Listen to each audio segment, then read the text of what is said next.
The Fairies and Changelings. Fairies are known by many people to be gentle creatures, perhaps a little mischievous, but otherwise well-intentioned, providing that they are not crossed. However, for others, the fairies have a more sinister reputation.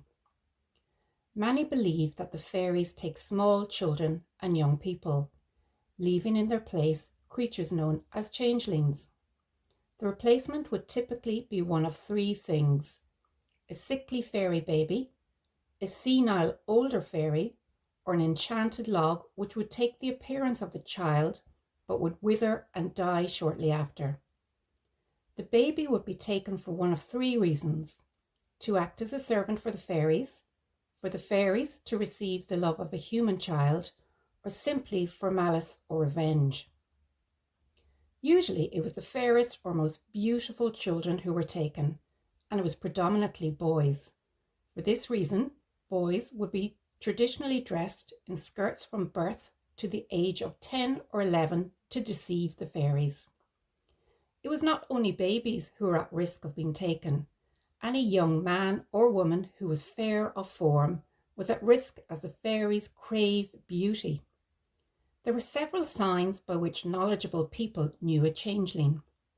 A change in demeanour was noted in the child, from happy to sullen. A wrinkled appearance came upon them. Innocence would fade from their eyes to be replaced by darkness and a shifty look. They would have healthy appetites but never gain weight, and would grow up willful and bad-tempered. Any household unlucky to be cursed by a changeling would have nothing but bad luck until the real baby was returned.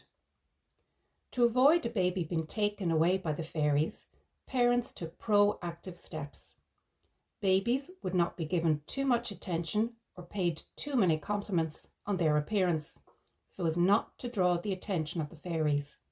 Similarly, paying too many compliments to an attractive man or woman would attract unwanted attention, as the fairies would want to see what makes them so appealing.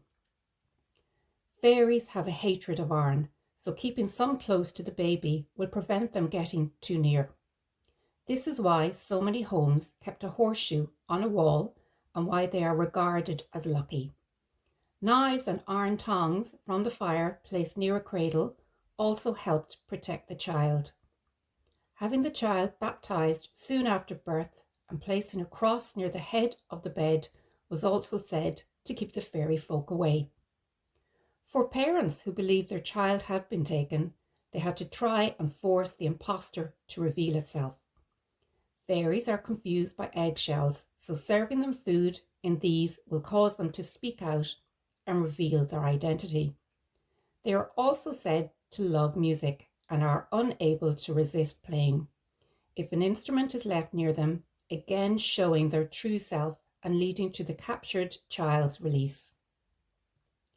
It was not just babies that were changed by the fairies. In Tipperary in 1895, a woman named Bridget Cleary was killed by her husband as he believed she was a changeling. She had fallen ill after going for a walk, and the village story teller pronounced her as a changeling on seeing her symptoms. He and her husband subjected her to days of torture, forcing her to drink vile remedies, beating her and burning her with pokers from the fire. She was eventually burned to death, and after her burial, her husband Michael went to a fairy fort expecting his wife to be returned by the fairies. At his trial, he was convicted of manslaughter as opposed to murder, as he claimed the body he had burned was not his wife, but a changeling.